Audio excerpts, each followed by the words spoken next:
व्याख्यामुद्रां करसरसिजैः पुस्तकं शङ्खचक्रे बिभ्रद्भिन्नस्फटिकरुचिरे पुण्डरीके निषण्णः अम्लानश्रीरमृतविशदेरंशभिप्लावयन् मामाविर्भूयादनघमहिमा मानसे वागधीशः नमस्ते प्राणेश प्रणतविभुवायामनिमगाः नमः स्वामिन् रामप्रियतमानमन् गुरुगुण नमस्तुभ्यं भीम प्रबलतम कृष्णेष्ट भगवन् नमः श्रीमन्मध्वप्रदिश सुदृशं नो जय जय श्री गुरुभ्यो नमः। नारायणं सुरगुरुं जगदेकनाथं भक्तप्रियं सकललोकनमस्कृतं च त्रैगुण्यवर्जितमजं विभुमाद्यमीशं वन्दे भवग्रम् अमरासुरसिद्धवन्द्यं नारायणं नमस्कृत्य नरं चैव नरोत्तमं देवीं सरस्वतीं व्यासं ततो जयमुदीरे। ವೇದವ್ಯಾಸುರ ಮಹಾಭಾರತದ ಚಿಂತಕರಿಗೆ ವಂದನೆಗಳು. ಅನುಶಾಸನ ಪರ್ವದ 58ನೆಯ ಪ್ರವಚನ.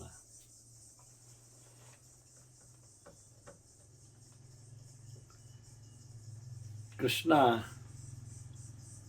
ಧರ್ಮರಾಜನಿಗೆ ಶಿವಚರಿತೆಯನ್ನು ತನ್ನ ಸಾಧನೆಯ ಹಿನ್ನೆಲೆಯಲ್ಲಿ ಹೇಳುತ್ತಾ ಇದ್ದಾನೆ. ತಾನು ಕೈಲಾಸದಲ್ಲಿ ಕಂಡ ಶಿವನಿಂದ ಪಡೆದ ವರದ ವೃತ್ತಾಂತವನ್ನು ಹೇಳುತ್ತಾ ಪಾರ್ವತಿಯಿಂದಲೂ ತಾನು ವರವನ್ನು ಪಡೆದಿದ್ದೇನೆ ಅಂತ ತಿಳಿಸ್ತಾನೆ. ತಥೋಮಾಂ ಜಗತೋ ಮಾತಾ ಅವ ಹೇಳುವುದು ಧಾರಿಣಿ ಸರ್ವಪಾವನಿ, ಎಲ್ಲವನ್ನು ಶುಚಿಗೊಳಿಸುವವಳು, ಶಿವನಿಂದಾಗಿ ಮೆರುಗು ಪಡೆದವಳು,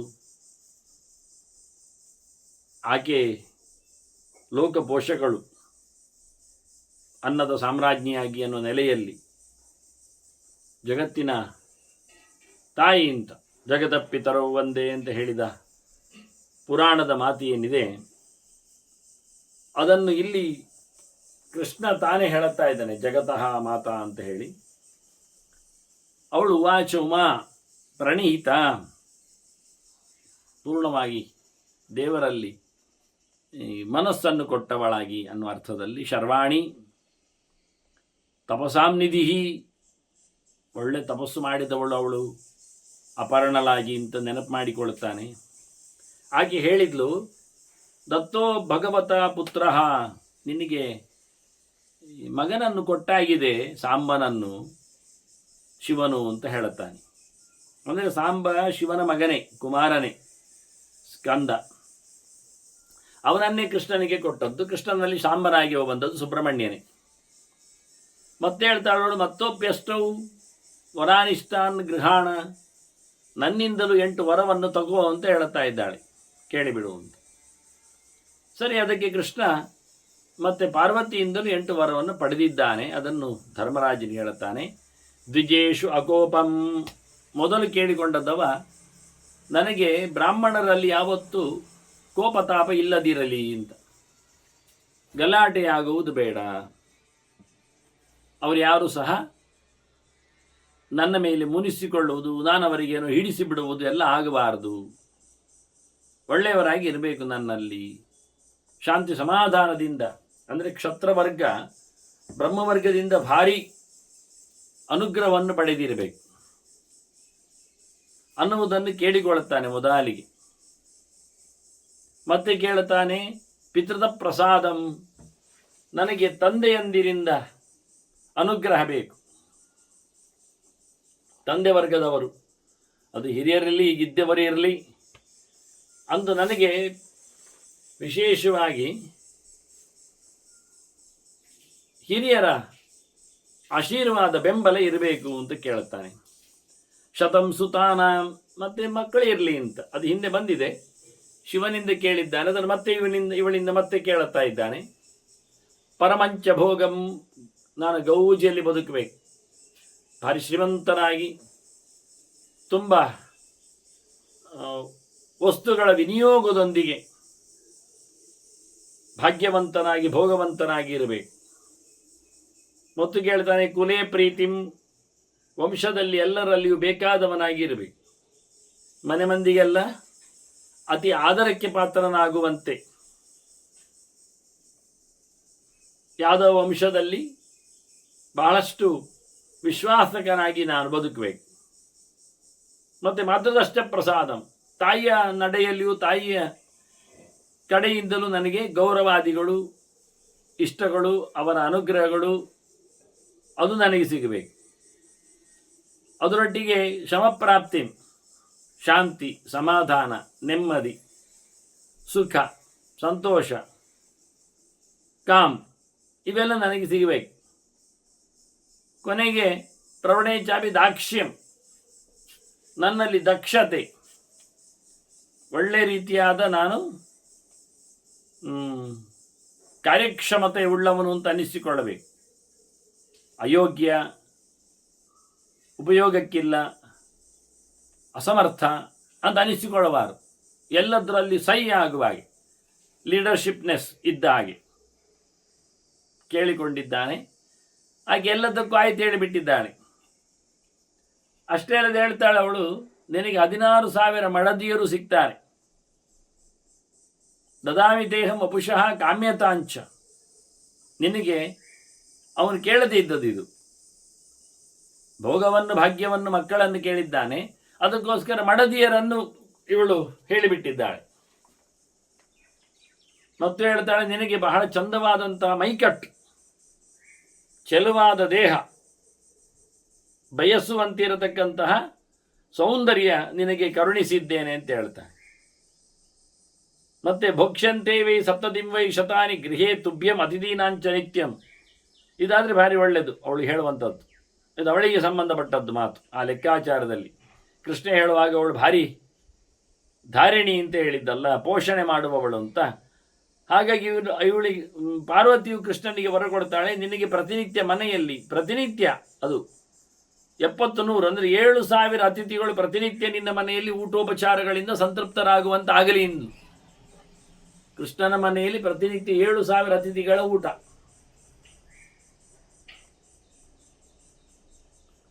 ಅದರ ವ್ಯವಸ್ಥೆ ಯೋಚನೆ ಮಾಡಿಕೊಳ್ಳಿ.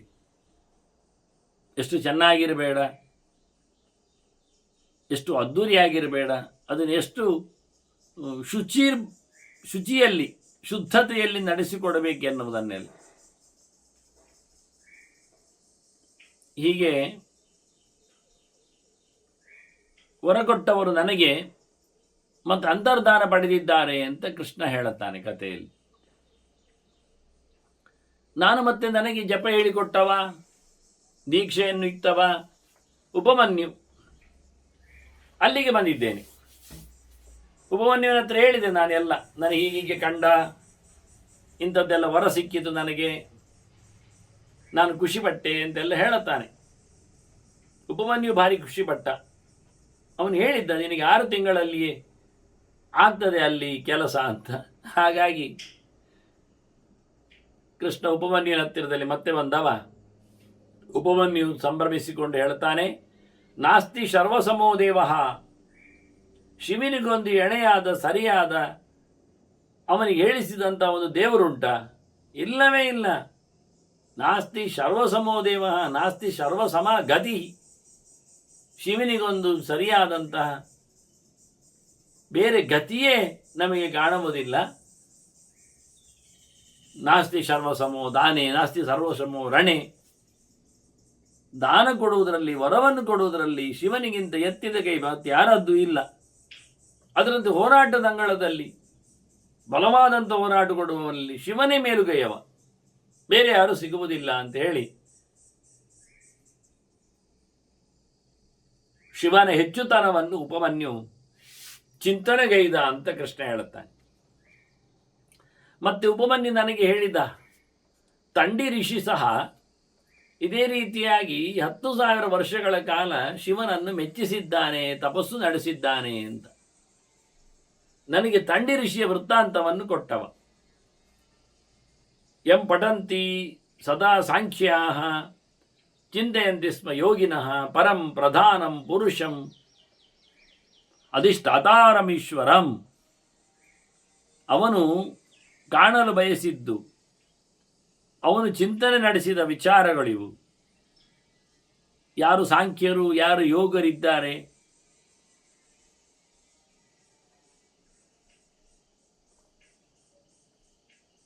ಅವರೆಲ್ಲ ಜ್ಞಾನ ಮಾರ್ಗದಲ್ಲಿ, ಸಾಧನೆಯ ಮಾರ್ಗಗಳಲ್ಲಿ ಶಿವನನ್ನೇ ಆರಾಧನೆ ಮಾಡಿದ್ದಾರೆ. ಅವನು ಪ್ರಧಾನನಿದ್ದಾನೆ, ತತ್ಪುರುಷನಿದ್ದಾನೆ, ಎಲ್ಲರಿಗೊಂದು ಮಿಗಿಲಿದ್ದಾನೆ, ಎಲ್ಲೆಡೆ ತುಂಬಿ ತುಳುಕಿದ್ದಾನೆ ಬೇರೆ. ಮತ್ತೆ ಒಳ್ಳೆ ಪ್ರಭುತ್ವ ಉಂಟವನಲ್ಲಿ. ಇಂತಹ ಶಿವನನ್ನು ಅವ ಮೆಚ್ಚಿಸಿದ, ಕಾಣಲು ಪ್ರಯತ್ನಿಸಿದ. ಉತ್ಪತ್ತೌ ಚ ವಿನಾಶೇ ಚ ಕಾರಣಂ ಯಂ ವಿದುರ್ಬುಧಾ. ಜ್ಞಾನಿಗಳೆಲ್ಲ ಯಾರನ್ನು ಸೃಷ್ಟಿಯಲ್ಲಿ, ಸಂಹಾರದಲ್ಲಿ ಕಾರಣನನ್ನಾಗಿ ತಿಳಿಯುತ್ತಾರೋ ಅಂತಹ ಶಿವನನ್ನು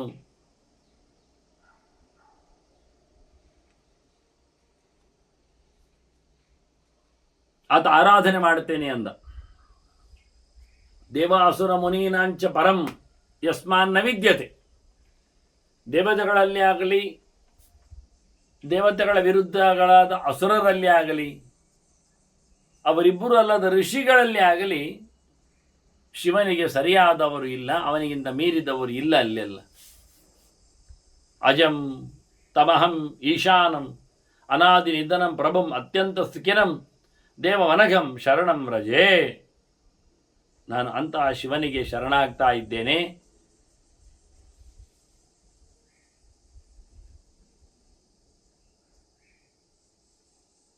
ಅವನ ಚಿಂತನೆಯಲ್ಲಿ ತೊಡಗ್ತೇನೆ. ಎಲ್ಲೆಂದರಲ್ಲಿ ಹುಟ್ಟಿ ಬಾರದ ಮನವನು, ಎಲ್ಲರನ್ನು ನಿಯಂತ್ರಿಸುವವನು, ನಿಯಮಿಸುವವನು, ದೇವರೆಡೆಗೆ ಚೇಷ್ಟೆಯನ್ನು ಕೊಡುವವನು, ಮನಸ್ಸಿನ ಅಭಿಮಾನದಿಂದಾಗಿ ಹುಟ್ಟು ಸಾವುಗಳಿಂದ ದೂರನಾಗಿ ನಿಂತ ಸಮರ್ಥನಾದ, ಅತ್ಯಂತ ಸುಖಿಯಾದ, ಎಲ್ಲವನ್ನು ತೊರೆದಾಗ ಸುಖ ಹೆಚ್ಚಿರುತ್ತದೆ, ಸಮಸ್ಯೆಗಳು ಕಡಿಮೆ ಆಗುವುದರಿಂದ.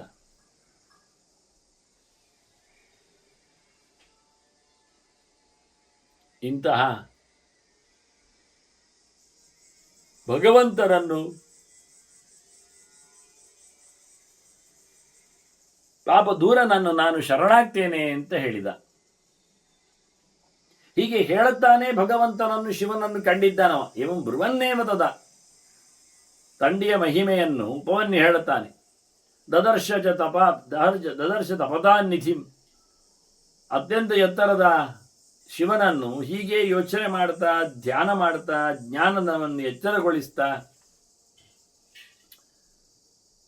ತಂಡಿ ಹೇಳಿಕೊಂಡಿದ್ದಾನೆ. ಮತ್ತೆ ತಮವ್ಯಯಂ ಅನೋಪಮ್ಯಂ ಅಚಿಂತ್ಯಂ ಶಾಶ್ವತಂ ಧ್ರುವಂ. ಬಹಳ ಕಾಲದವರೆಗೆ ಇರುವ ಮೌಲ್ಯನು,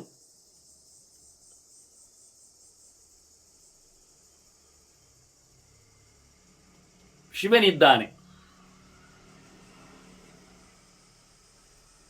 ಅವನು ಯಾವುದೇ ಪ್ರಕಾರವಾದ ಹೊರಗಿನ ಬದುಕುಗಳಿಗೆ ವಿಕಾರಗೊಳ್ಳುವವನಲ್ಲ. ಅವನಿಗೆ ಎಣೆಯಾರು ಇಲ್ಲ. ಮತ್ತೆ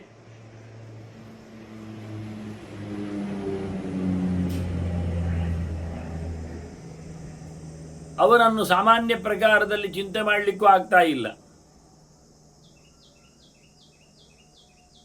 ಅಷ್ಟೇ ಅಲ್ಲದೆ ಅವನು ತನ್ನ ಮೇಲಿನ ಎಚ್ಚರಗಳನ್ನು ಕಳಚಿಕೊಂಡವನು, ನಿಷ್ಕಲ. ಹಾಗೆ ಹೇಳಿಕೊಂಡವನು ಅಪೂರ್ಣ ಅಲ್ಲ, ಪೂರ್ಣನಿದ್ದಾನೆ. ಸಕಲಂ ಬ್ರಹ್ಮ ನಿರ್ಗುಣಂ ಗುಣಗೋಚರಂ. ಯಾವುದೇ ಕೆಟ್ಟದಾದ ಲಕ್ಷಣಗಳು ಅವನಲ್ಲಿ ಇಲ್ಲ. ಒಳ್ಳೆಯ ವಿಷಯಗಳಲ್ಲೆಲ್ಲ ನೆಲೆಗೊಂಡವನು, ಒಳ್ಳೆಯ ಗುಣಗಳನ್ನೆಲ್ಲ ಹೊತ್ತವನವನು. ಯೋಗಿನಾಂ ಪರಮಾನಂದಂ. ಸಾಧನೆ ತಪಸ್ಸು ಮಾಡತಕ್ಕಂಥ ಯೋಗಿಗಳಿಗೆ ಪರಮೋಚ್ಚವಾದ ಆನಂದವನ್ನು ಕೊಡುವವನು. ಅಕ್ಷರಂ ಮೋಕ್ಷ ಸಂಹಿತಂ. ವೈರಾಗ್ಯದ ವ್ಯಕ್ತಿಯವನು, ಇಲ್ಲಿಂದ ಬಿಡುಗಡೆಗೆ ಕಾರಣನಾದವನು. ಮನಸ್ಸನ್ನು ಮುದುಡಿಸಿಡುವ ಮೂಲಕ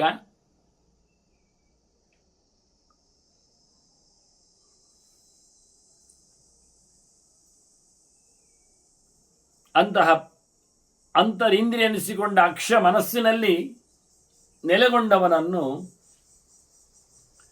ನಾನು ಕಾಣಬೇಕು.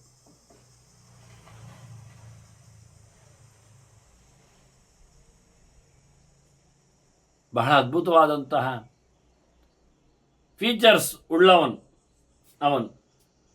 ಮನೋಹೋ ಇಂದ್ರಾಗ್ನಿ ಮರುತಾಂ ವಿಶ್ವಸ್ಯ ಬ್ರಹ್ಮಣೋಗತಿ. ಮನಸ್ಸು ಎಲ್ಲರಿಗೂ ಬೇಕು. ಪ್ರಧಾನವಾಗಿ ಮನಸ್ಸಿಗೆ ಸಣ್ಣ ಅವಾಂತರ ಅಭಿಮಾನಿಯಾಗಿ ನಿಂತು ಇಂದ್ರ ಇದ್ದಾನೆ.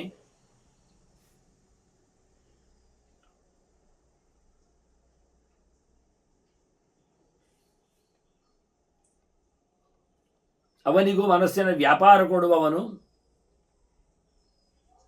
ಮನುವಿಗೂ ಇಂದ್ರನಿಗಿಂತ ಕೆಳಗಿರುವವನು ಮನು. ಉತ್ತಮನು, ಸ್ವಯಂಭುವನು.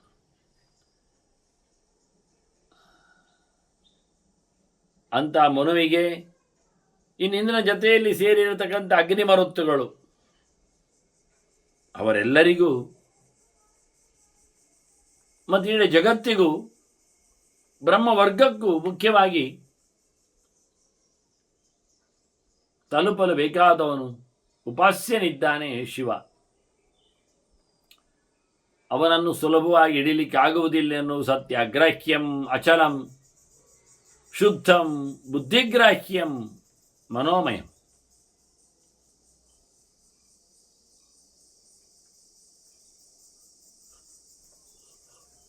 ಅವನನ್ನು ಅಗ್ರಾಹ್ಯ ಅನ್ನುವ ಮೂಲಕ ಹೊರಗಿನ ಇಂದ್ರಿಯಗಳಿಂದ ಅವನನ್ನು ಹಿಡಿಲಿಕ್ಕೆ, ಪಡಿಲಿಕ್ಕೆ, ಮುಟ್ಲಿಕ್ಕೆ ಆಗುವುದಿಲ್ಲ ಅಂತ ತಿಳಿಸಿ ಬುದ್ಧಿಗ್ರಾಹ್ಯಂ ಅಂದಿದ್ದಾರೆ. ಅಂತರೇಂದ್ರದಿಂದ ಗ್ರಾಹ್ಯನಿದ್ದಾನವ.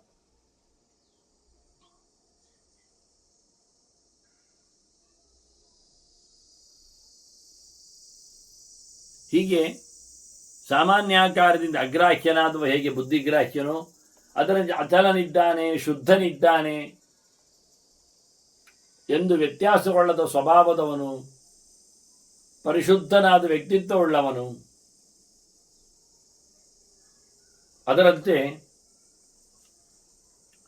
ಮನೋಮಯಂ, ಮನಸ್ಸಿಗೆ ಅಭಿಮಾನಿಯಾಗಿ ನಿಂತಿದ್ದಾನೆ. ಮನೋರೂಪನು ಆ ದೃಷ್ಟಿಯಿಂದ. ದುರ್ವಿಜ್ಞೇಯಂ ಅಸಂಖ್ಯೇಯಂ ದುಷ್ಪ್ರಾಪಂ ಅಕೃತಾತ್ಮಭಿ. ಪ್ರಯತ್ನ ಮಾಡದವರಿಗೆ ಎಂದೂ ಸಿಗಲಾರದವನು. ಭಗವಂತನಿಗೆ ತನ್ನನ್ನು ಹಚ್ಚಿಕೊಳ್ಳದವನಿಗೆ ಎಂದೂ ತನ್ನನ್ನು ಬಿಚ್ಚಿಕೊಳ್ಳದವನು.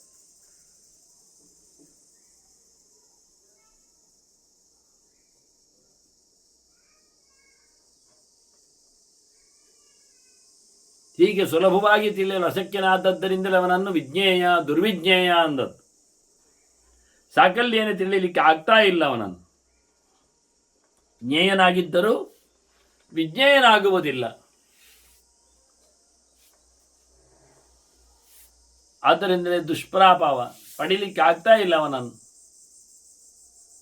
ಹೀಗೆ ಅಂತೇಳಿ ಅವನನ್ನು ಸಂಖ್ಯಾನ ಮಾಡಲಿಕ್ಕೂ ಆಗ್ತಲ್ಲ. ಸಂಖ್ಯಾತುಮಪಿ ಅಶಕ್ಯಂ ಅಸಂಖ್ಯೇಯಂ.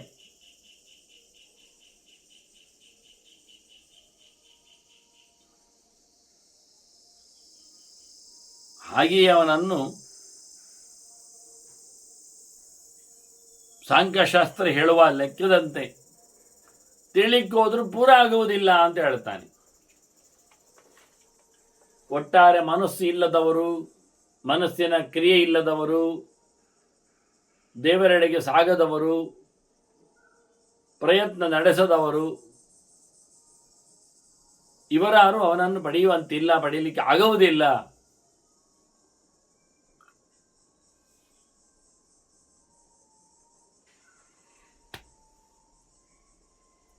ಅದರಂತೆ ಯೋನಿಂ ವಿಶ್ವಸ್ಯ ಜಗತಃ,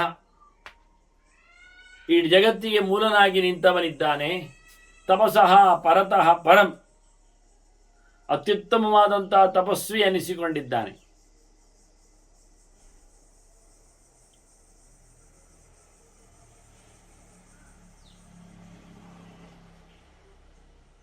ಅಜ್ಞಾನದಿಂದ ಆಚೆಗೆ ಮನಸ್ಸಿಗೆ ಹರಡಬಹುದಾದ ರೋಗ.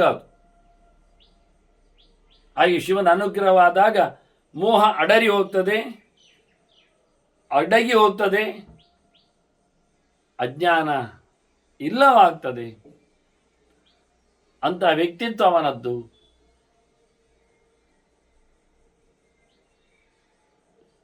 ಎಂ ಪ್ರಾಣವಂತಂ ಆತ್ಮಾನಂ ಜ್ಯೋತಿ ಜೀವಸ್ಥಿತಂ ಮನಃ.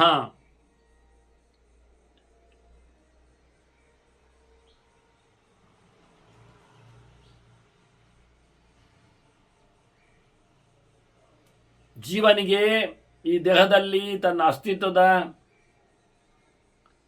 ಮಾಪನವೇ ಒಂದು ದೃಷ್ಟಿಯಿಂದ ಮನಸ್ಸು. ಮನಸ್ಸಿಲ್ಲದಿದ್ದಾಗ ಜೀವ ಈ ದೇಹದಲ್ಲಿ ಏನೂ ಲೆಕ್ಕ ಮಾಡಲಿಕ್ಕೆ ಬಾರದಂತೆ ಇರ್ತಾನೆ.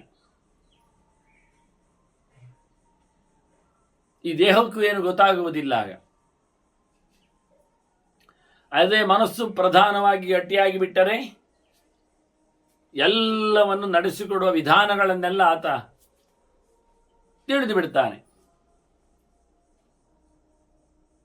ಅದನ್ನ ಇದು ಪ್ರಧಾನವಾದದ್ದು, ಮನಸ್ಸು ಪ್ರಧಾನವಾದದ್ದು. ಬಿಡುಗಡೆಯಾಗಲಿ ಇರಲಾಗಲಿ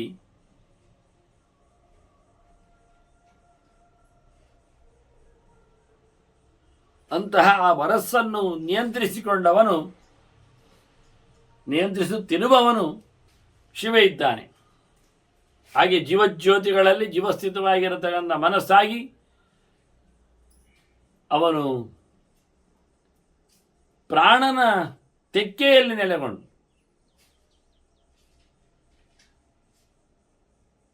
ಭೌತವಾಗಿ ದುರಿಸಿಕೊಂಡಾಗ ಎಂ ಪ್ರಾಣವಂತಂ ಆತ್ಮಾನಂ ಜ್ಯೋತಿ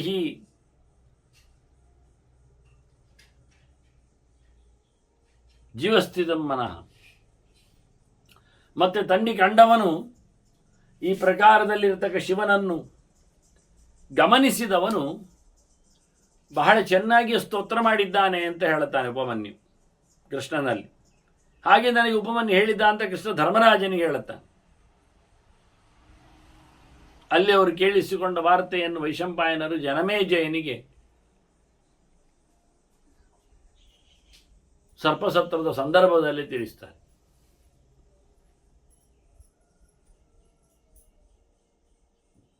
ಪವಿತ್ರಾಣಾಂ ಪವಿತ್ರಸ್ತ್ವಂ ಗತಿರ್ಗತಿಮತಾಂ ವರ ಅತ್ಯುಗ್ರಂ ತೇಜಸಾಂ ತೇಜಃ ತಪಸಾಂ ಪರಮಂತಪಃ. ತಂಡಿ ಕೊಂಡಾಡಿದ ಮೃಡನ ಚಿಂತನೆ ಇದು.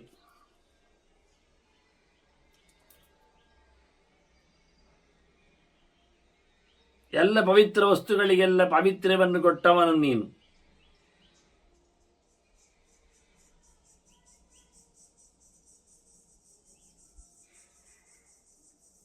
ಎಲ್ಲ ಗತಿವಂತರಿಗೆ ಶ್ರೇಷ್ಠ ಗತಿ ನೀನು. ಹೊರಡುವವರಿಗೆ ಹೊರಟ ಜಾಗವನ್ನು ಪಡೆಯುವಲ್ಲಿ ಆ ಜಾಗ ನೀನಾಗಿದ್ದೀಯ. ಬಹಳ ಉಗ್ರವಾದ ತೇಜಸ್ಸು ನಿನ್ನದು.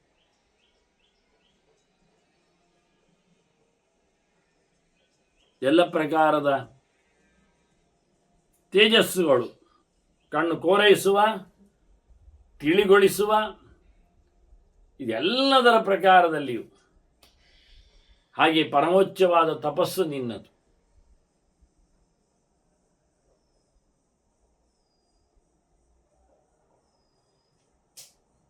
ಹೀಗೆ ಶಿವನ ಚಿಂತನೆಯನ್ನು ತಂಡಿ ಮಾಡಿದ. ವಿಶ್ವಾವಸು ಹಿರಣ್ಯಾಕ್ಷ ಪುರುಹೂತ ನಮಸ್ಕೃತ ಭೂತಿ ಕಲ್ಯಾಣದ ವಿಭೋ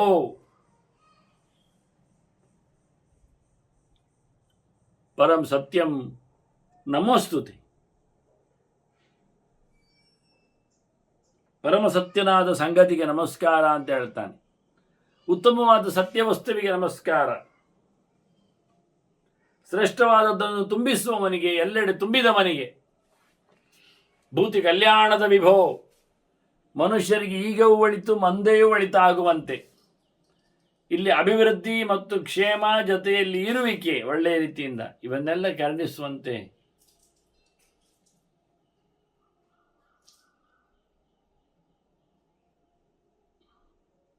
ವಿಶೇಷವಾದ ಪ್ರಾರ್ಥನೆಯನ್ನಾತ ನಡೆಸ್ತಾನೆ. ವಿಶ್ವಾವಸುವಿನಿಂದ, ಹಿರಣ್ಯಾಕ್ಷನಿಂದ, ಇಂದ್ರನಿಂದ ನಮಸ್ಕೃತನಾದವ ನೀನು ಅಂತ. ಇಂದ್ರಿಯರು ಎನ್ನುವುದು ವೆರಿ ನೆಕ್ಸ್ಟ್ ಶಿವನಿಗಿಂತ.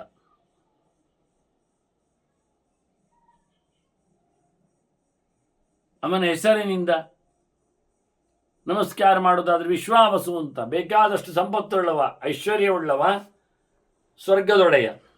ಹಿರಣ್ಯಾಕ್ಷ ಕೆಂಪು ಕಣ್ಣಿನವ, ಚಂದವಾದ ಕಣ್ಣಿನವ, ಹೆಚ್ಚು ಕಣ್ಣಿನವ ಎನ್ನುವ ಅರ್ಥಗಳಲ್ಲಿ. ಅವನ ಮೈತುಂಬ ಕಣ್ಣುಗಳು ಸುಖಾತ್ಮಕವಾಗಿದ್ದವು.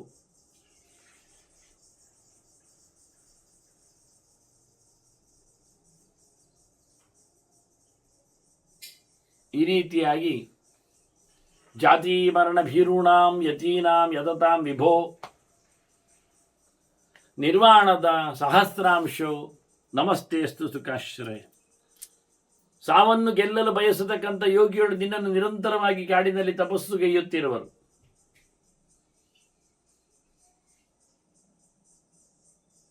ಕುಳಿತು ಅಭ್ಯಾಸ ಮಾಡಿಕೊಂಡವರು, ಉಪವಾಸ ಅಭ್ಯಾಸ ನಡೆಸಿಕೊಟ್ಟವರು,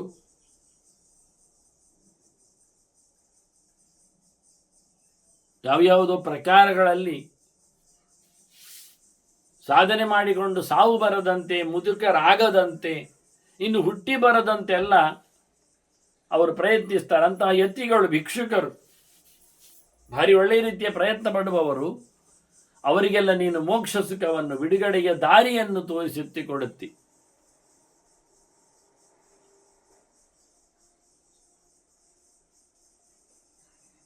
ನೀನು ಸೂರ್ಯನೊಳಗೂ ಇದ್ದುಕೊಂಡು ಜಗತ್ತಿಗೆ ಸುಖವನ್ನು ಕೊಡುವವನಾದ್ರಿಂದ ನಿನಗೆ ನಮಸ್ಕಾರ.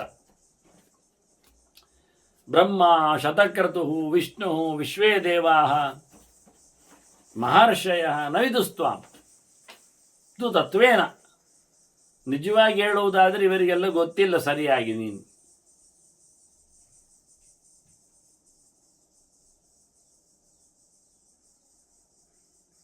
ಯಾಕೆ ಅವರೆಲ್ಲ ತಿಳಿದಿಲ್ಲ ಅನ್ನುವಾಗ ಬ್ರಹ್ಮದೇವರ ಬಗ್ಗೆ ಹೇಳ್ತಾನೆ. ಅಂದರೆ ಪುರುಷ ವ್ಯತ್ಯಾಸಗಳನ್ನು ಮಾಡಿಕೊಂಡ್ರೂ ಆಗ್ತದೆ. ಬ್ರಹ್ಮಶಬ್ದಕ್ಕೆ ಇಲ್ಲಿ ಬೃಹಸ್ಪತಿ ಅರ್ಥವನ್ನು ಕೊಡಲಿಕ್ಕೆ ಬರ್ತದೆ. ದರ್ಶನಶಾಸ್ತ್ರ ಅಂತಲೂ ಅರ್ಥ ಮಾಡಲಿಕ್ಕೆ ಆಗ್ತದೆ. ನಿನಗೆ ಯಾರು ಗೊತ್ತಿಲ್ಲ. ಈಗ ನಾವಿವತ್ತು ಅಂತರ್ಯಾಮಿಯನ್ನು ಇಟ್ಟುಕೊಂಡು ಮಾತಾಡೋದಿಲ್ವ ಕೆಲವೊಮ್ಮೆ. ರಾಘವೇಂದ್ರ ನವಿದ್ಯತೆ ಅಂತೇಳಿ. ರಾಘವೇಂದ್ರನಿಗಿಂತ ಅಂದರೆ ರಾಘವೇಂದ್ರ ಸ್ವಾಮಿಗಳು ಅವರಿಗಿಂತ ಬೇರೆ ನಾನು ನೈವಜಾನೆ ನಜಾನೆ ಹೇಳಿಕೊಳ್ಳುವ ಹಾಗೆ ಅಪರೋಕ್ಷಿಕತೆ ಅಂತ ಅಪೇಕ್ಷಿತ ಪ್ರದಾತಾನ್ಯ ಬಯಸಿದ್ದನ್ನು ಕೊಡುವಲ್ಲಿ ರಾಘವೇಂದ್ರ ತೀರ್ಥರಿಗಿಂತ ಇನ್ಯಾರೂ ಬೇರೆ ಇಲ್ಲ ಅಂತ ರಾಘವೇಂದ್ರ ಸ್ವಾಮಿಗಳೇ ಹೇಳ್ತಾರೆ. ರಾಮದೇವರಿದ್ದಾರೆ ಅಂತ.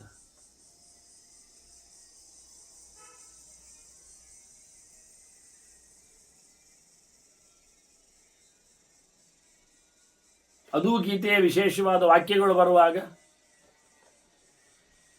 ಅದರಂತೆ ವಾದಿರಾಜರ ಬಗ್ಗೆ ಮಾತಾಡುವಾಗ ಅದು ಹೇಳ್ತಾರೆ ತೀರ್ಥರಲ್ಲಿ. ಸರ್ವಸ್ವಮ್ಮೆ ವಾದಿರಾಜೋ ದಯಾರು ಅಂತ ಹೇಳಿಕೊಂಡು. ಇದೆಲ್ಲ ಸತ್ಯ ವಿಷಯಗಳಲ್ಲವೇ ಅಲ್ಲ. ಅವರಿಗೂ ಗೊತ್ತಿದೆ. ಹೇಗೆ ರಾಘವೇಂದ್ರರು ತಮ್ಮನ್ನು ರಾಮಚಂದ್ರ ದೇವರ ಎತ್ತರದಲ್ಲಿ ಅಂತ ಹೇಳ್ತಾರೋ, ಅಂದರೆ ಒಳಗೆ ರಾಘವೇಂದ್ರರಲ್ಲಿ ರಾಮಚಂದ್ರನಲ್ಲಿ ಕೇಳಿದ್ದು ಅಂತ ಅರ್ಥದ. ಹಾಗೆ ವಾದಿರಾಜರಲ್ಲಿ ಒಳ ನಿಂತ ದೇವರಲ್ಲಿ ಅದನ್ನು ಪಡೆದತ್ತು. ಹಾಗೆ ಒಳಗೆ ನಿಂತ ವ್ಯಕ್ತಿಯನ್ನು ಗುರುತಿಸುವುದರಲ್ಲಿ ಹೆಚ್ಚು ತಾತ್ಪರ್ಯವನ್ನು ಕೆಲವೊಮ್ಮೆ ಸ್ತೋತ್ರ ಸಾಹಿತ್ಯಗಳಲ್ಲಿ ತರ್ತಾರೆ. ಇದನ್ನು ಅಂತರ್ಯಾಮಿ ಸ್ತುತಿ ಅಂತ ಕರೀತಾರೆ. ಯಾವುದು ಹೊರಗೆ ಅನ್ವಯ ಆಗುವುದಿಲ್ಲ ಅದು ಒಳಗಿದ್ದಕ್ಕೆ ಅನ್ವಯ ಆಗ್ತದೆ ಅಂತ ಅರ್ಥ. ಅದು ಮಿಶ್ರ ಸ್ತುತಿ ಅನ್ನುವ ಅರ್ಥದಲ್ಲಿ ಬರ್ತದೆ.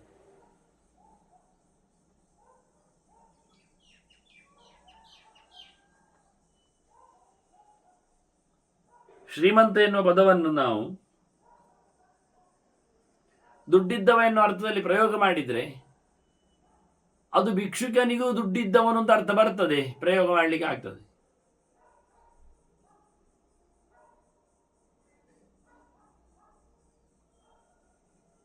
ಹಾಗೆ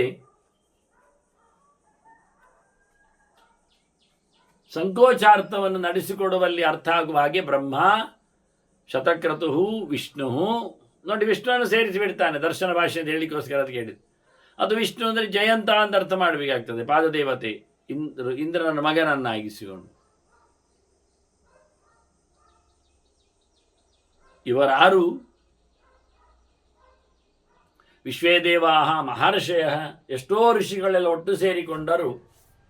ನವಿದುಸ್ತ್ವಾಂ ತು ತತ್ವೇನ, ಚೆನ್ನಾಗಿ ಅರಿತಿಲ್ಲ ಪೂರ್ವವಾಗಿ, ತಿಳಿದಿಲ್ಲ ಅಂತಲ್ಲ, ತಪ್ಪು ತಿಳಿದಿದ್ದಾರೆ ಅಂತಲ್ಲ, ಪೂರ ಇಲ್ಲ ಅಂತ. ಮತ್ತೆ ನಾನು ಹೇಗೆ ತಿಳ್ಕೊಂಡಿದ್ದೇನೆ ಹೇಳುದು? ತಂದೆ ಹೇಳ್ತಾನೆ. ಮತ್ತೆ ನನ್ನದೆಂಥದ್ದು? ಕುತೋ ವೇತ್ಸ್ಯಾಮಹೇ ವಯಂ, ನಮಗೆ ಅಂತ ಗೊತ್ತಾಗ್ತದೆ. ತ್ವತ್ತಃ ಪ್ರವರ್ತತೆ ಸರ್ವಂ ತ್ವಯಿ ಸರ್ವಂ ಪ್ರತಿಷ್ಠಿತಂ, ಎಲ್ಲವೂ ನಿನ್ನಿಂದ ಆಗ್ತದೆ, ಎಲ್ಲವೂ ನಿನ್ನಲ್ಲಿ ನೆಲೆಗೊಂಡಿದೆ.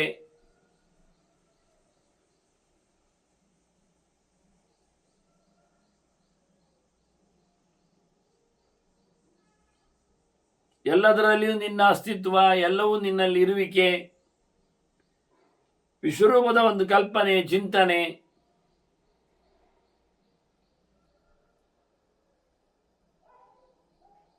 ಅದರಂತೆ ಇವತ್ತಿನ ಈಗಿನ ಹೊತ್ತಿಗನುಗುಣವಾಗಿ ಅದು ಚಿಂತನೆಯ ಗತಿಯಲ್ಲಿ ಹೇಳಿಕೊಂಡಾಗ ಜಗತ್ತು ಎಲ್ಲವೂ ನಿನ್ನಲ್ಲಿ ನೆಲೆಗೊಂಡಿದೆ. ಹಾಗಾಗಿ ನಿನ್ನನ್ನು 3 ಪ್ರಕಾರದಿಂದ ಗಮನಿಸ್ತಾರೆ. ಕಾಲಾಖ್ಯ, ಪುರುಷಾಖ್ಯಶ್ಚ, ಬ್ರಹ್ಮಾಖ್ಯಶ್ಚ ತ್ವಮೇವ ಹಿ. ಈ ರೀತಿಯಾಗಿ ತನಮಃ ತೇ ಸ್ಮೃತಾಃ ತಿಸ್ರಃ,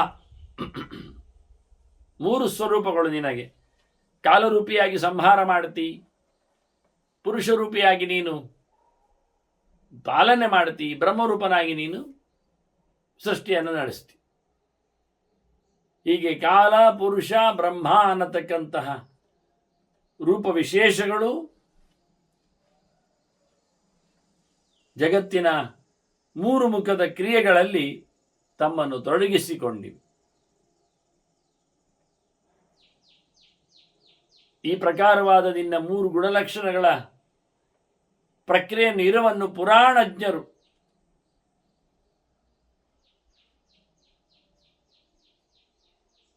ಬಹಳ ಎತ್ತರದ ಚಿಂತನೆ ನಡೆಸಿದವರು ಅದನ್ನು ಹೇಳ್ತಾರೆ. ನೀನು ಮಾತ್ರ ಅಲ್ಲ, ನೀನು ಎಲ್ಲದರಲ್ಲಿ ಅಧಿಪೌರುಷಂ, ಅಧ್ಯಾತ್ಮಂ, ಅಧಿಭೂತಾದಿದೈವತಂ, ಅಧಿ ಲೋಕಾದಿ ವಿಜ್ಞಾನಂ, ಅಧಿ ಯಜ್ಞ ತ್ವಮೇವ ಹಿ.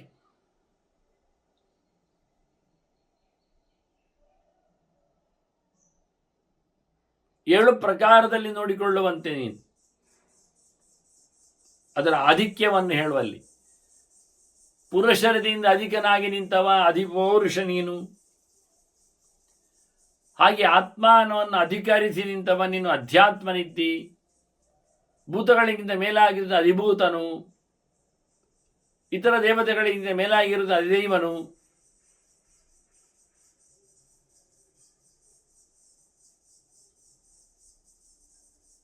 ಮತ್ತೆ ಅದರಂತೆ ಅಧಿಯಜ್ಞನು, ಎಲ್ಲರಿಂದ ಪೂಜೆಗೊಳ್ಳುವವನು ನೀನಾಗಿರುವೆ.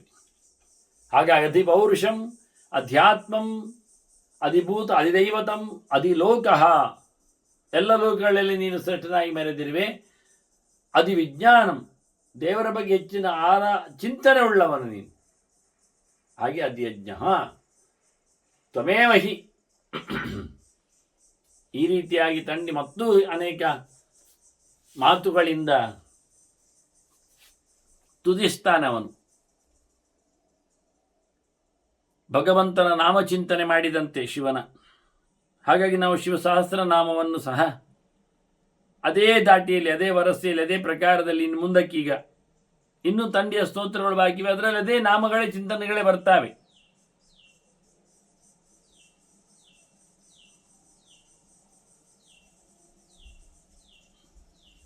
ಹೀಗೆ ಕೆಲವು ನಾಮಗಳನ್ನು ನೋಡಿಕೊಳ್ಳುವುದಾದರೆ ಅಮೋಘ, ಸಂಯತಃ, ಅಶ್ವ, ಭೋಜನ, ಪ್ರಾಣಧಾರಣ, ವ್ಯರ್ಥವಾದಂಥ ಯಾವುದೇ ಅವನ ಕರ್ಮಗಳಾಗಲಿ ವಸ್ತುಗಳಾಗಲಿ ಇಲ್ಲ ಎನ್ನುವ ನೆಲೆಯಲ್ಲಿ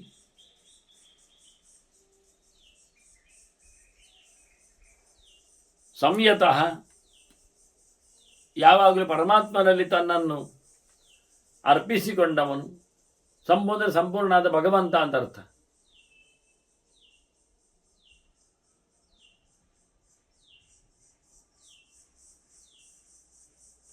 ಮತ್ತವನು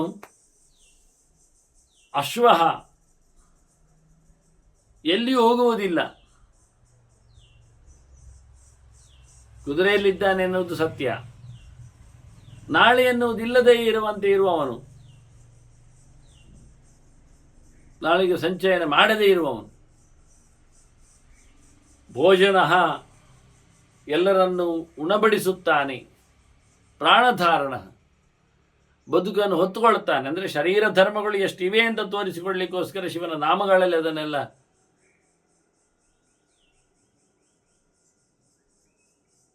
ಇಳಿಸಿಕೊಂಡಿದ್ದಾರೆ. ಭಗವಂತನಾದ ಪ್ರಾಣನಿಂದ ವಿಶೇಷವಾಗಿ ರಕ್ಷಣೆಗೊಳಗಾದವನು. ಹಿಂದೆ ಅವನು ಚಿಂತನೆ ಮಾಡಿದ್ದ, ಎಂ ಪ್ರಾಣವಂತಂ ಆತ್ಮಾನಂ ಅಂತ ಹೇಳಿಕೊಂಡು. ಅದೇ ಇಲ್ಲಿ ಶಬ್ದ ಮತ್ತೆ ಬರುವಾಗ ಪ್ರಾಣಧಾರಣ ಅಂತ. ಸಾಯದಂತಿರಲು ಉಸಿರು ಧಾರಣೆ ಮಾಡಲಿಕ್ಕೆ ಅವನು ಬೇಕು. ಇವನು ಉಸಿರು ಧಾರಣೆ ಪ್ರಾಣನ ಕೈಯಲ್ಲಿ ಉಂಟು ಎನ್ನುವುದು ಅರ್ಥವೂ ಇಲ್ಲಿದೆ ಪೋಷಕವಾಗಿ. ಧೃತಿಮಾನ್ ಮತಿಮಾನ್ ದಕ್ಷ. ಅದಾಗಲಿ ಕೃಷ್ಣ ಕೇಳಿಕೊಂಡಿದ್ದ, ನನಗೆ ದಾಕ್ಷ್ಯವನ್ನು ಕೊಡುವಂಥದ್ದೇ ದಕ್ಷ ಇವನೇ ಇದ್ದಾನೆ, ಸಮರ್ಥನಿದ್ದಾನೆ ಎಲ್ಲದರಲ್ಲಿ. ಧೃತಿ ಇದೆ, ಮತಿ ಇದೆ.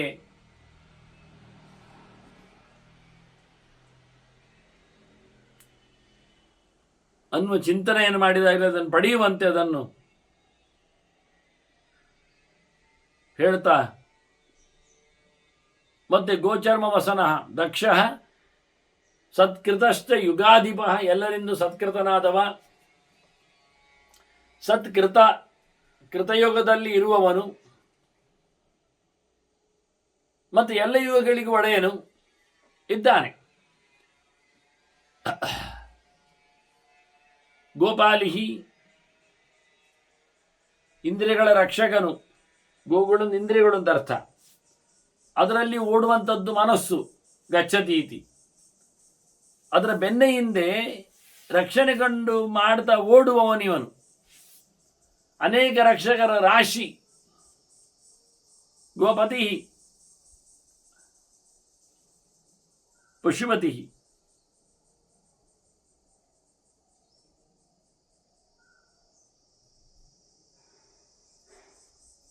ಗೋ ಎನ್ನುವುದು ಪ್ರತಿನಿಧಿಯಾಗಿ ಒಂದು, ಮತ್ತೊಂದು ಪ್ರಧಾನವಾಗಿ ಎನ್ನುವ ಲೆಕ್ಕಾಚಾರದಲ್ಲಿ ಒಂದು. ಪ್ರಾಣಿಗಳ ಪ್ರತಿನಿಧಿಯಾಗಿಯೂ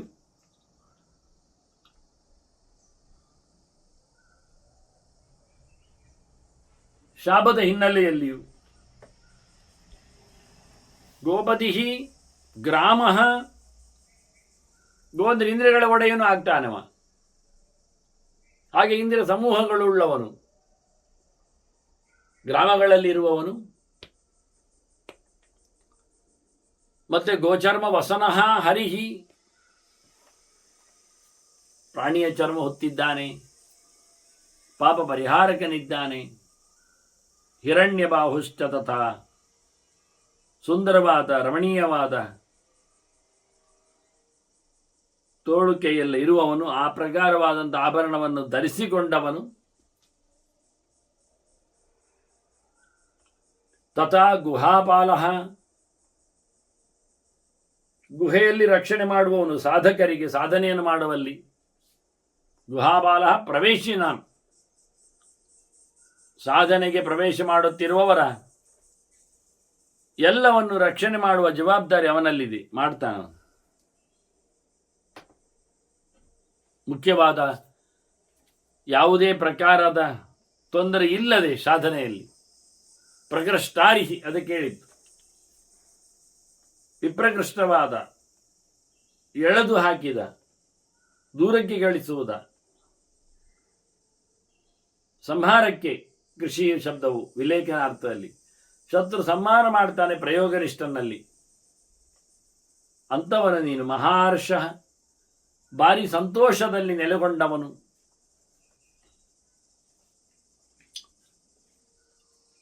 ಜಿತಕಾಮ ಜಿತೇಂದ್ರಿಯ. ಬಯಕೆಗಳನ್ನು ದೂರ ಮಾಡಿಕೊಂಡವನು, ಇಂದ್ರಿಯಗಳನ್ನು ಗೆದ್ದವನು.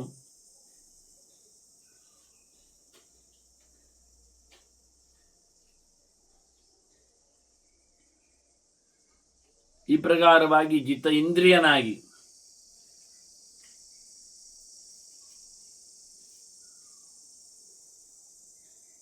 ಎಲ್ಲ ಇಂದ್ರಾದಿಗಳಿಗೆ ಸಂಬಂಧಪಟ್ಟಂಥ ಇಂದ್ರಿಯಗಳು, ಸ್ಥಾನಗಳು.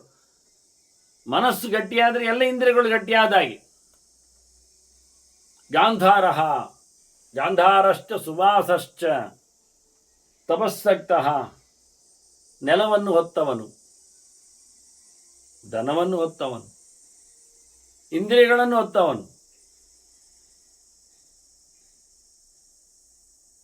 ಒಳ್ಳೆಯವರನ್ನು ತನ್ನಲ್ಲಿ ನೆಲೆಗೊಳಿಸುತ್ತಾನೆ, ತಾನು ಒಳ್ಳೆ ಕಡೆಯಲ್ಲಿ ನೆಲೆಗೊಂಡಿದ್ದಾನೆ, ಬಹಳ ಆರಾಮವಾಗಿ ಇರುವವನಾಗಿದ್ದಾನೆ.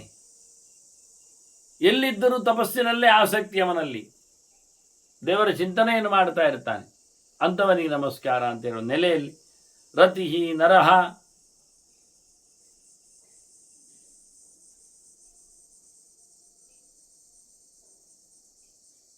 ಭಗವಂತನನ್ನು ಆನಂದ ಕೊಡುವವನನ್ನಾಗಿ ಚಿಂತನೆ ಮಾಡುವಲ್ಲಿ ಶಿವನನ್ನು. ಹಾಗೆ ಯಾವುದೇ ಪ್ರಕಾರವಾದಂತಹ ಹಿಂಸೆ ಇಲ್ಲದವನು, ಹಿಂಸೆ ಮಾಡದವನು, ಮಹಾಗೀತಃ ಮಹಾನೃತ್ತಃ, ಭಗವಂತನ ಬಗ್ಗೆ ಒಳ್ಳೆಯ ಸೊಲ್ಲುಗಳನ್ನು ನುಡಿಯುವವನು,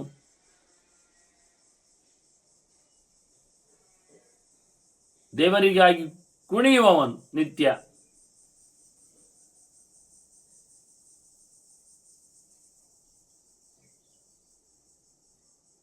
ಮತ್ತೆ ಅಪ್ಸರೋಗಣ ಸೇವಿತ, ಸುತ್ತಮುತ್ತಲು ಎಲ್ಲರೂ ಸಹ ಸೇರಿಕೊಂಡಿದ್ದಾರೆ, ಹಾಡಿನವರು, ವಾದ್ಯದವರು, ಎಲ್ಲ ಕುಣಿತದವರು. ಅಂಥವರ ಜೊತೆ ಸೇರಿಕೊಂಡವ ಮಹಾಕೇತು, ದೊಡ್ಡ ಮಟ್ಟಿನ ಕೀರ್ತಿ ಉಳ್ಳವನು, ಧ್ವಜವುಳ್ಳವನು, ವೃಷಭಧ್ವಜನಿದ್ದಾನೆ. ಮಹಾಧಾತು,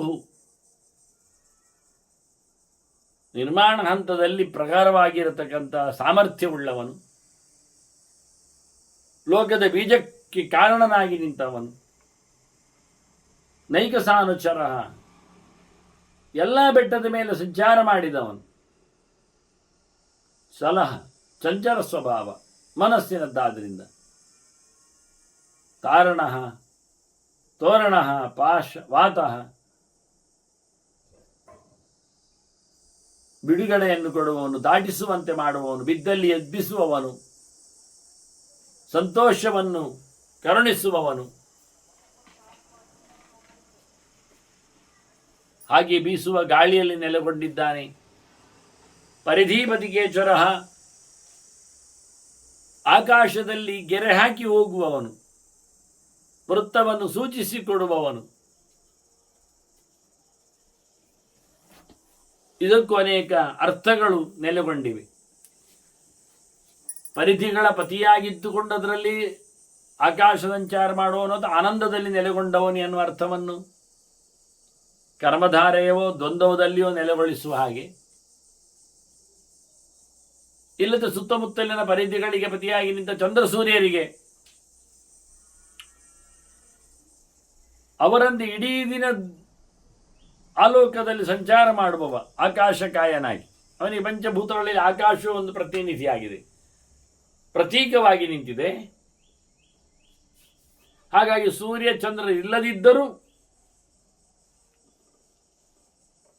ಆಕಾಶದಲ್ಲಿ ಮೆರೆಯುವವನು.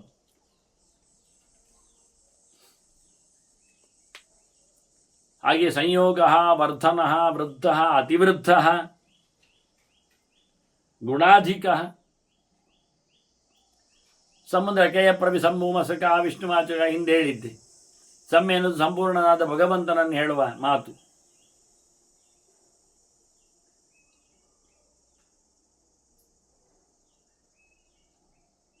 ಶ್ರುತಿ ಅದನ್ನು ಎತ್ತಿಕೊಂಡು ಹೇಳ್ತದೆ.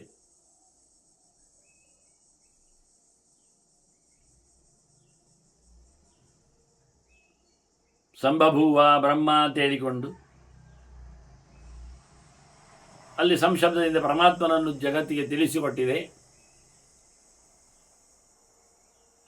ಅಂತ ಪರಮಾತ್ಮನಲ್ಲಿ ತನ್ನ ಮಾನಸವಾದ ಯೋಗವನ್ನು ಸಂಪಾದನೆ ಮಾಡಿದವ, ಅದರಿಂದಾಗಿ ಬೆಳೆದಿದ್ದಾನೆ, ಲೋಕವನ್ನು ಬೆಳಗಿಸ್ತಾನೆ. ವರ್ಧನ, ಸ್ವಯಂ ವೃದ್ಧ, ಬೆಳೆದಿದ್ದಾನೆ. ಅತಿವೃದ್ಧ,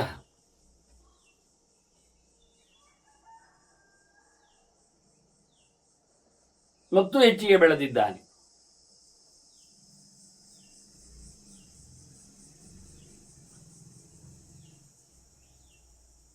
ಬಹಳ ಕಾಲದವರೆಗೆ ನೆಲೆಗೊಳ್ಳುವವನಾಗಿ, ಕಲ್ಪದಲ್ಲಿ ಅಲ್ಲ, ದಿನಕಲ್ಪದಲ್ಲಿ ಅಲ್ಲ,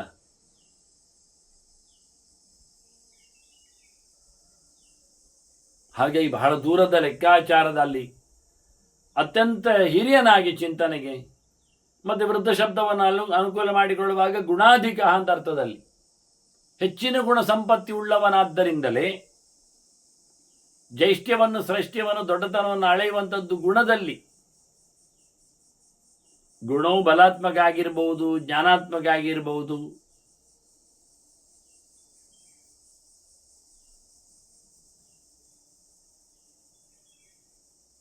ವ್ಯಕ್ತಿಯ ಶ್ರೇಷ್ಠ್ಯವನ್ನು ಹೇಳುವಂಥದ್ದು ಅವನ ಕ್ಯಾರೆಕ್ಟರ್ನ ಮೇಲೆ. ಶೀಲ ಮಾತ್ರ ಅಲ್ಲ, ಕ್ವಾಲಿಟೀಸ್ ಮೇಲೆ, ಗುಣಲಕ್ಷಣದ ಮೇಲೆ. ಹಾಗಾಗಿ ಇವನು ಉತ್ತಮನಿದ್ದಾನೆ, ದೊಡ್ಡವನಿದ್ದಾನೆ ಹೇಳಿದರೆ ಗುಣಗಳು ಹೆಚ್ಚಿದೆ ಅಂತ ಅರ್ಥ ಇವನಲ್ಲಿ. ಶಾರೀರಿಕವಾದ ಗುಣಗಳು ಹೌದು, ಶಿವನಲ್ಲಿ 28 ಗುಣಗಳಿವೆ. ಶಾರೀರಿಕವಾದದ್ದು, ಸಲಕ್ಷಣವಾದದ್ದು, ಸುಲಕ್ಷಣವಾದದ್ದು.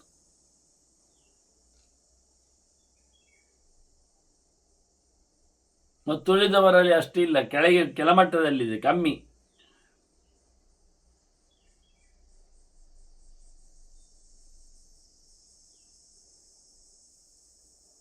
ಮುಖ್ಯವಾಗಿ ಬೇರೆ ಲೆಕ್ಕಾಚಾರ ಮಾಡುವುದಕ್ಕಿಂತ ಗುಣವನ್ನು ಫಿಸಿಕಲಿ ಹೇಳಿಕೊಳ್ಳುವಲ್ಲಿ 20 ಲಕ್ಷಣೋಪೇತವಾದದ್ದು ಬ್ರಹ್ಮನ ದೇಹ ಅಂದಾಗ ಇವನಲ್ಲಿ 28, ಉಳಿದವರಿಗೆ ಮತ್ತು ಕಡಿಮೆ ಇಂದ್ರಾದಿಗಳಲ್ಲಿ. ಕೊನೆಯಲ್ಲಿ ಲೋಕಕ್ಕೆ ಬಂದಾಗ ಅದು 4, ಮನುಷ್ಯೋತ್ತಮರಿಗೆ, ಚಕ್ರವರ್ತಿಗಳಿಗೆ ನೆಲೆಗೊಂಡಾಗ ಅದನ್ನು ಅತಿವೃದ್ಧನಾಗಿ ಗುಣ ಅಧಿಕನಾಗಿ, ಮತ್ತೆ 3 ಗುಣಗಳಲ್ಲಿ 3 ಗುಣಗಳಿಗೆ ಸಂಪರ್ಕ ಬಂದಂಥ ಕೆಲಸಗಳನ್ನು ಹೆಚ್ಚು ಸಲೀಸಾಗಿ ಮಾಡುವವನು ಅಧಿಕ ಗುಣನು. ಸಾತ್ವಿಕ ಅಹಂಕಾರವನ್ನು, ರಾಜಸ ಅಹಂಕಾರವನ್ನು, ತಾಮಸ ಅಹಂಕಾರವನ್ನು 3 ಅಧಿಕಗೊಳಿಸಿ ಸೃಷ್ಟಿಯಲ್ಲಿ 3 ಪ್ರಕಾರದಲ್ಲಿ ಪಂಚಭೂತಗಳನ್ನು, ಸಂಬಂಧಪಟ್ಟ ಇಂದ್ರಿಯಗಳನ್ನು ಮತ್ತು ಅದಕ್ಕೆ ಸಂಬಂಧಪಡುವಂತೆ ಮನಸ್ಸನ್ನು ಸಹ, ಹೀಗೆ 3 ಗುಣಗಳಿಂದ ಅಧಿಕವಾದ ಸೃಷ್ಟಿಯನ್ನು ನಡೆಸಿಕೊಡುವವನಾಗಿ ಗುಣಾಧಿಕ ಅಂತ ಅನಿಸಿಕೊಂಡಿದ್ದಾನೆ. ಹೀಗೆ ಅನೇಕ ಪ್ರಕಾರಗಳಲ್ಲಿ